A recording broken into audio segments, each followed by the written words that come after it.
Welcome to the Eye to Eye Forum podcast. On this episode, we're speaking to Stephen Houston Moore. He's a video communications expert leading a team that provide products and services to organizations that want to communicate effectively to their teams.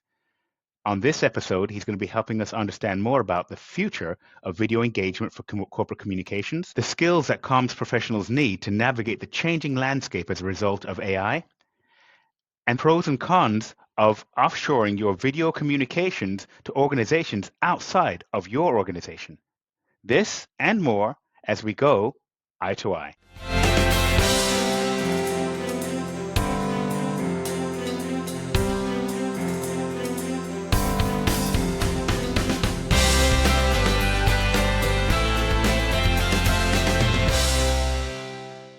All right, and we're eye to eye with Stephen Houston Moore. And Stephen, just tell us a bit about yourself for the people who may not have met you before.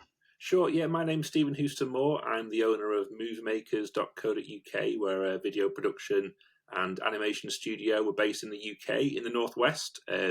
Chester is the city that we're based in.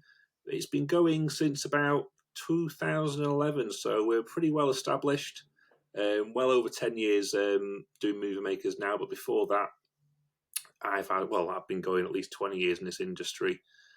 Started off, I did a degree in media studies, followed by, I did about 3-4 years on the road. I was a fully fledged cameraman, photographer. I used to travel up and down the UK doing digital out of home advertising network content. So you'll have seen the stuff. I mean, you're sat in a shopping centre or a hospital waiting room and there's a screen there. That's the sort of stuff I was doing for several years. That was my first proper job in the industry, which I loved. I mean, it was a great experience.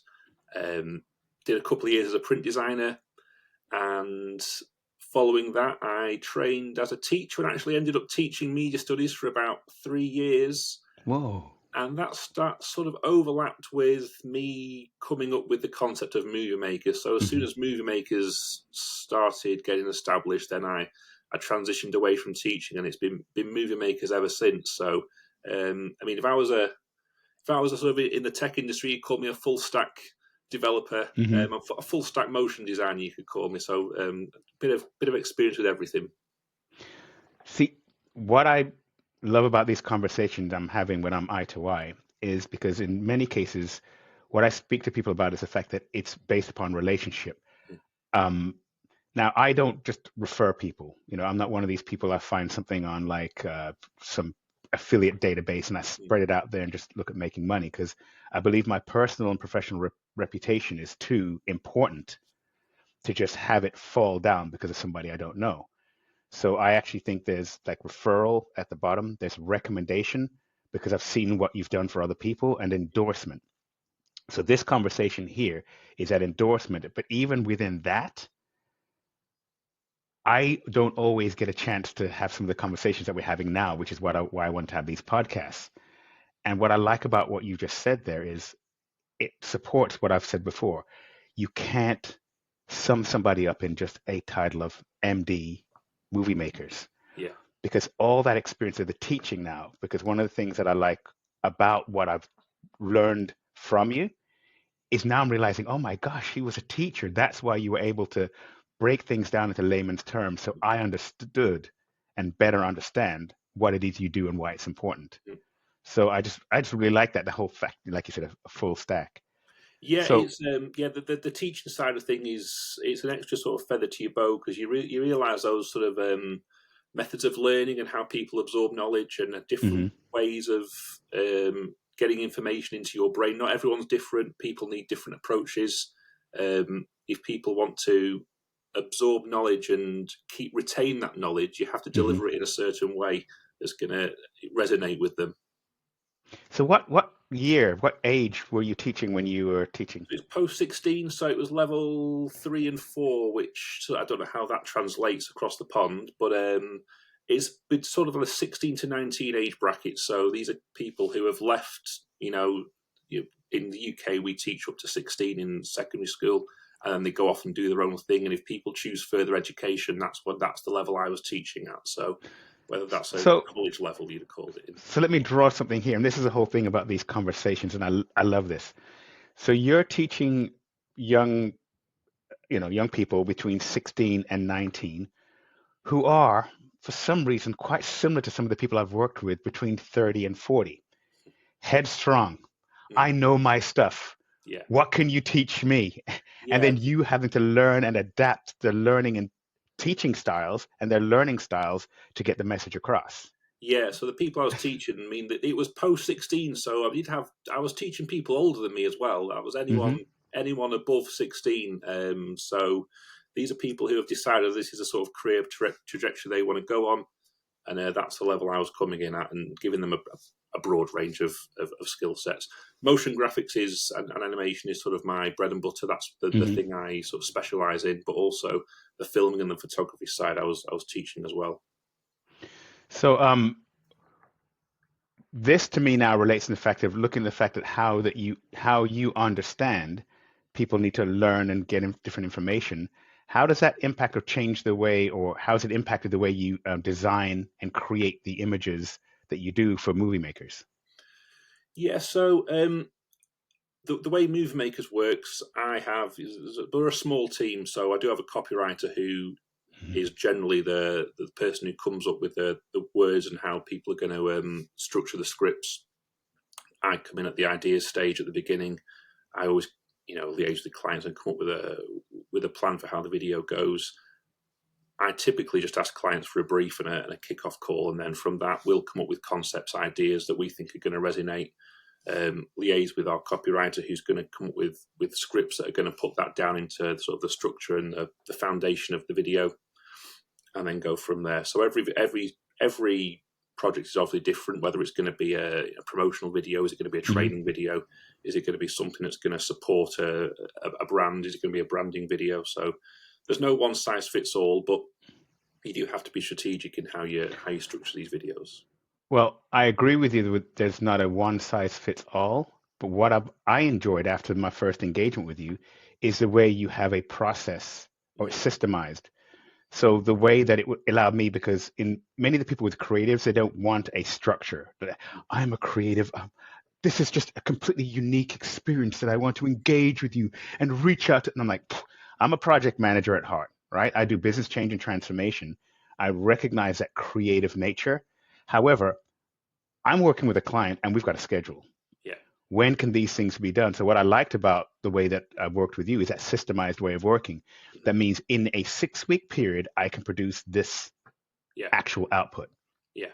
At this cost, at this quality, and then down to all the nuances. So one of the things I liked was when we were choosing something, I was working for an organization that's based in the Channel Islands.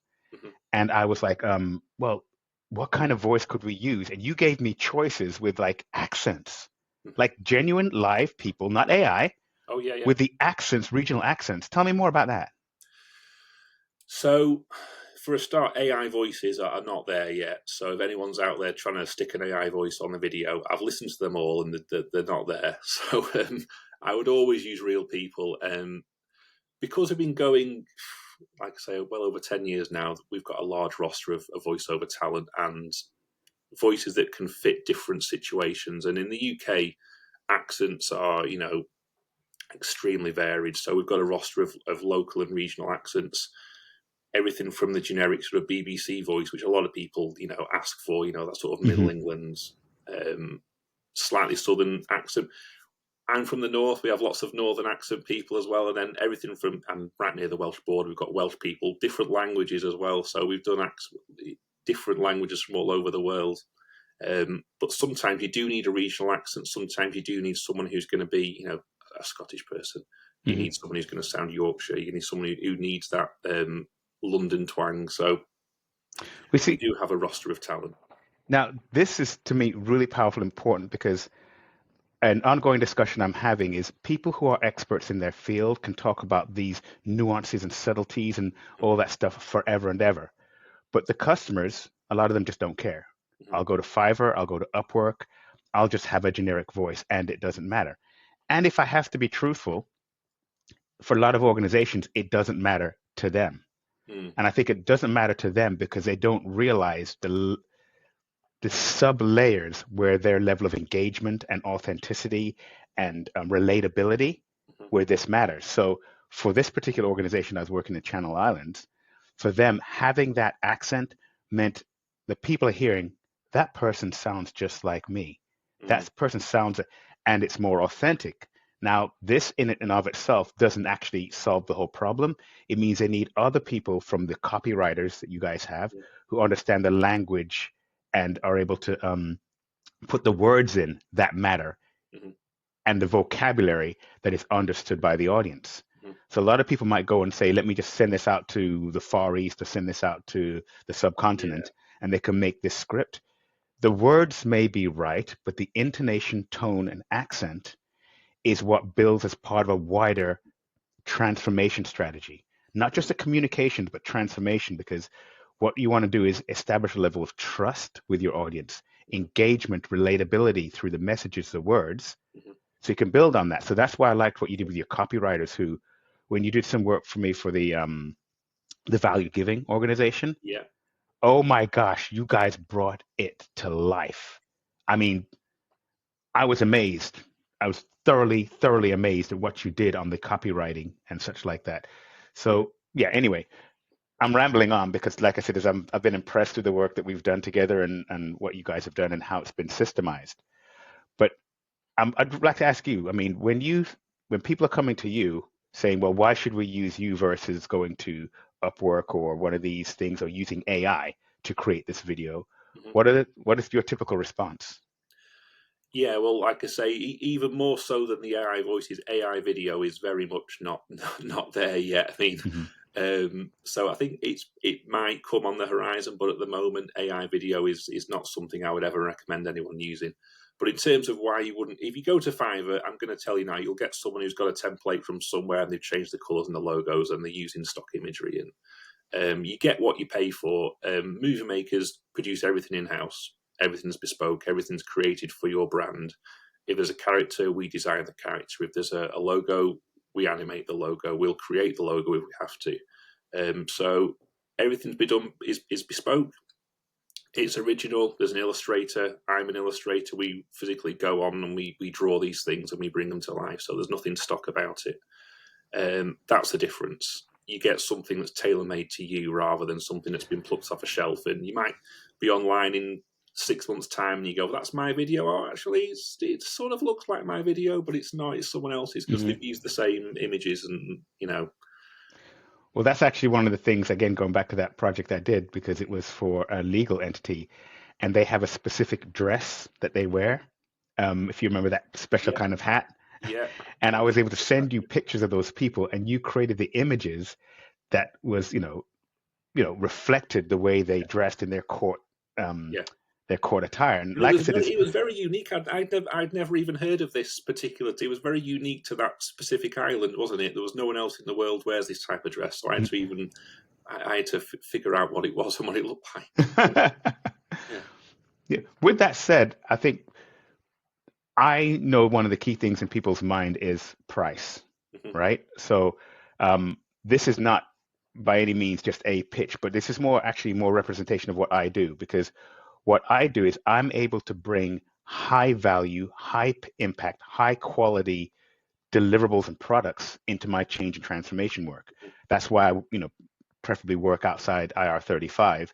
That way, if I need your services, I can subcontract and the other organization doesn't have to go through procurement and such like that. But when we start talking about the price, as an example, you want to tell people a bit more about this like unlimited thing that you did? Because I had like 4 projects on the roll. And then what I did was enrolled in your unlimited program to get the same quality and get it at a fixed price. So if you want to share a bit about that. So Mooviemakers have 2 distinct offerings. So the main sort of traditional way of doing things is we price on a per minute basis. So if someone comes to us and we need a 60-second video, we have a price for a 60-second video. And sometimes that's all the client needs. Every now and again, you get a client who needs large volume of work, which is sort of what you were coming with. You have several clients, they need several videos. Per minute's perhaps not going to be cost effective. So we have it's sort of like a retainer, but for a fixed monthly price, we just give you anything you need. The caveat is we work on one project one project at a time, and that project can be anything that you want. And that's just it's a no commitment. It's just a monthly rolling thing, and for that price, you get, it could be 7 short videos, it could be 1 long video, and it just enables clients to have rolling content without worrying about how long is this video going to be. Is this going to destroy our budget for the year in one project? They can go, actually, it's a fixed price. We can budget for this. We can accommodate this in our marketing budgets, and we know that if we need something, Mooviemakers are there and they're going to do it, and they're going to turn it around, and it's not going to be a quibble of it's going to be too long, it's going to be too short. You're just going to get it. And the thing is, again, systemized. Now, this is a reason why, Mooviemakers is part of what I call, my tiger team, because it means that I know that if I have this series of projects, this series of clients, this amount of work. But the most powerful thing that I just pass you on to my clients, because some of them have comms departments, and one of the departments like, well, we have this guy, he's really good with the internet, and we're going to train him on how to make these videos, and they try and buy some software, but the cheap software is cheap software, and they're a big organization, so they go, well, we need to buy this fancy one. And now all of a sudden they're diverting the attention, time, and energy of somebody to learn an uphill battle over 6 months, and they may not be there in a year, by the way, to learn how to do software that they could have you up and running in 2 weeks and a product out in 6 weeks. Yeah. So that's the reason why I've used that service for myself, because it's almost like an extra team outsourcing that we know. And when I say outsourcing, but within the UK, people who know my language, know my culture, etc., that I can say, for these projects coming in, I can budget this amount of money, and I know I can make my introducing the program, the change, introducing the team, introducing our approach, 30-second things that sit on an intranet and that are out there, because I've worked on too many projects and programs where I've come in to do the rescue or remobilization. I'm like, what is the comm strategy? They go, well, everybody knows about the project. We sent an email 6 months ago. Or we have an intranet. But what is the intranet saying? Is it engaging with people in 30 seconds saying, like, as the one that you did for me? A lot of changes have happened. You had the fancy voice. A lot of changes have happened in the industry, and we're now digitizing. Digitizing will bring us this, this, this. So to engage, we're going to go through this process over the next 18 months. And that was the one video. But then on the same unlimited plan, I got to do we're now at the stage that we're selecting suppliers to work with us. We need your input on blah, blah. All the things to even introduce the surveys that I want to put out that made it real, made it engaging, and made it relatable. So and it's going to be watched as well, because if you send the email, is everyone reading the email? You don't know if they're reading the email, because with a video, people are going to give you that 60, 90 seconds. They're going to watch it and they will absorb the information, because they'll remember the images, they'll remember the voice talking to them. It's a lot more easy to digest for a lot of people having that, especially with internal comms, where it's quite hard to distribute a message to a large team and know that they've understood it and absorbed that information. And that's actually what I liked too, because I can not only look at the views, but in some of the software I've had on site, when we've been able to do it, we've been able to see how much did they watch. This isn't going through some special analyst team or whatever.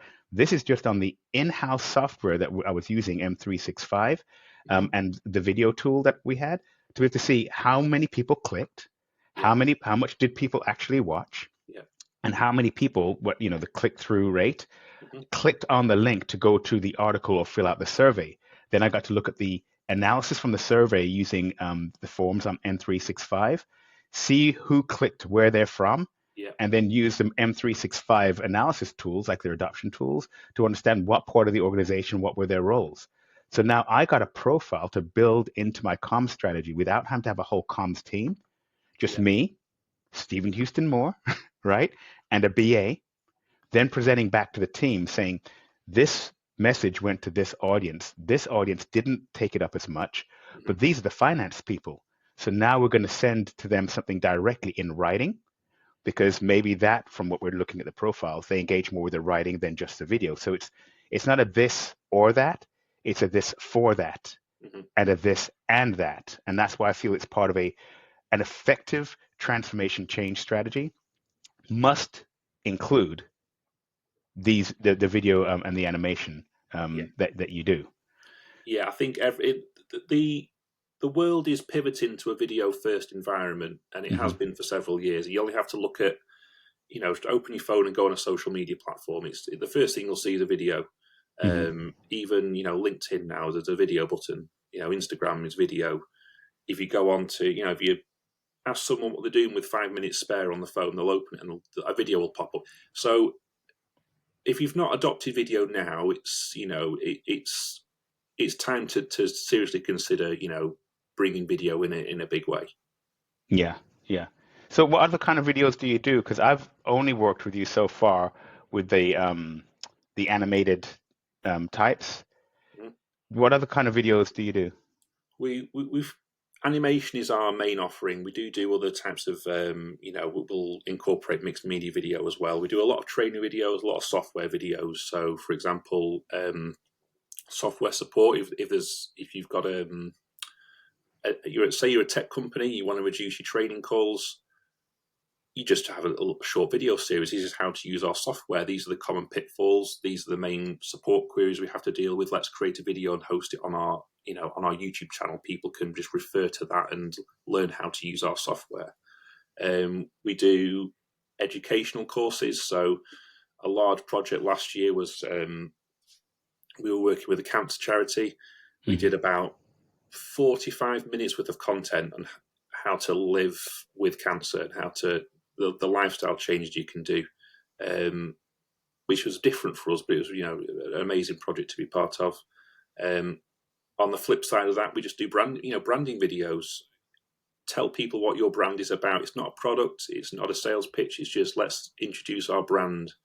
Let's come up with a concept. Let's come up with a look and a feel that's going to influence the next 2 years of video content. It's Yeah. going to all filter out from this, master video.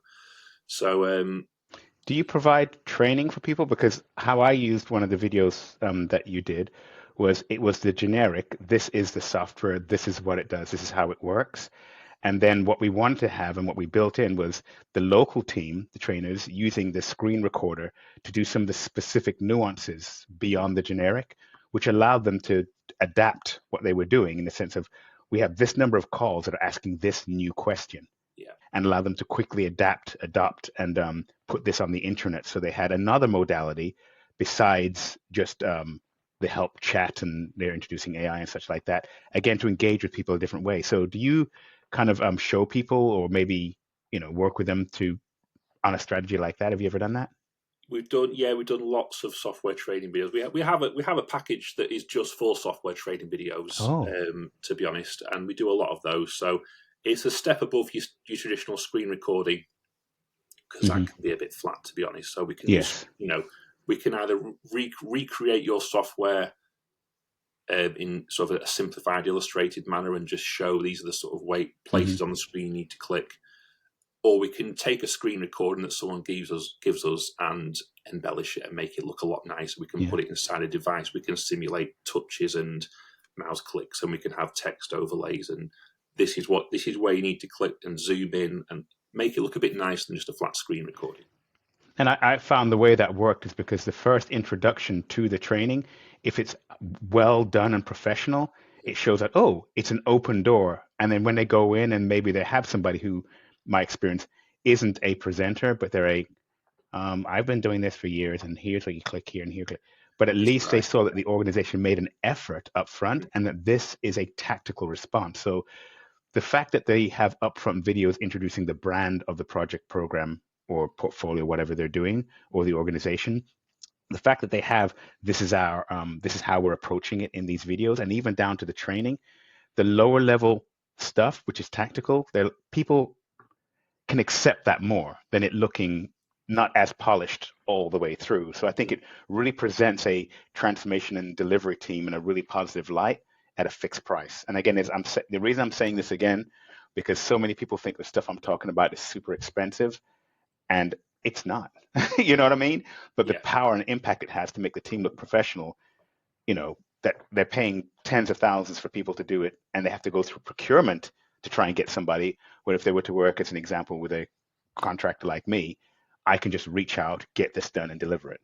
So, Yeah, we always try and price things where it's affordable.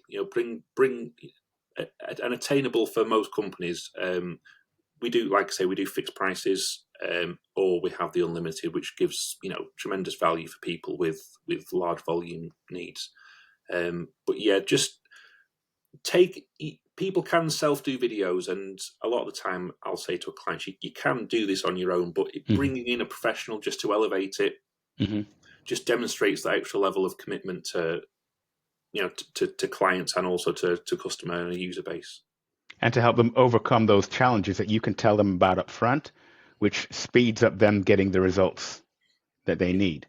So my question, so where do you see all of this going? So we spoke about AI briefly. Yeah. Where do you see your organization and the whole industry, what you do, the animation evolving in the future? Do you see yourself being replaced by AI in the next 10 years? And if so, how are you responding as a business to that? You do have to keep a track of it, and I think there will be some sort of cannibalization of the creative industries by AI. But I think video is just every year there's more demand for video, and there's more places to put video, and there's new the way I see it is there's more screens than ever, and those screens need things on. So one of the things that's coming in a big way now is interactive video. So UI elements, having content on a website which is you can click on and the animations will respond to those clicks and swipes and that sort of thing. So I think interactive video is going to be a big thing moving forward. I think AI might come in terms of replacing B-roll and stock footage and that sort of thing, but is it ever going to be tailored to your brand 100%? I don't think so. I think it's always going to need that human touch, and it's going to need taste and consideration and someone to make decisions. I don't think you're ever going to just type in a prompt and it's going to spit out the perfect video and you're going to be able to just cut out a load of steps in between. So what would you recommend for these comms departments and teams? Because I know a lot of them are hiring young people that they go, you're young, so you must know about this stuff because you're on social media. At some point, those young people are going to be going into roles. They're going to be looking at adopting AI to reduce the cost for their organizations. Yeah. What kind of recommendations, learning path, things would you suggest that these current leaders make sure that these emerging leaders learn in order to get better output? I think the fundamentals, things like learn graphic design if you want to learn motion design, learn how layout and structuring an image works, because those things never change. That just leads back to good taste and having an eye for these things. The way I see AI probably coming in the most is in the planning stage, so coming up with structures and outlines rather than finished products. I don't think you're ever going to trust an AI to deliver the finished product, but you might want to bring it in the planning stage. So give me a structure for a script, maybe do a storyboard for me, do a rough storyboard, then I can come in and actually do the finished visuals over the top of that using a reference image. But the fundamentals are never going to change. So learn those first, learn the real basics of how to structure a script, how to lay out an image, how to, create a proper call to action. So those are the basic building blocks, which aren't ever going to really shift dramatically. I think with that said, it also speaks to what we mentioned previously, where it's a good idea to bring in somebody who already knows that to develop a framework structure that they can refine in time to avoid those common pitfalls early on. Or even if they're looking at recruiting somebody, maybe having that extra set of eyes who knows it, they can ask them a few questions. What are your thoughts on this? What are your thoughts on that?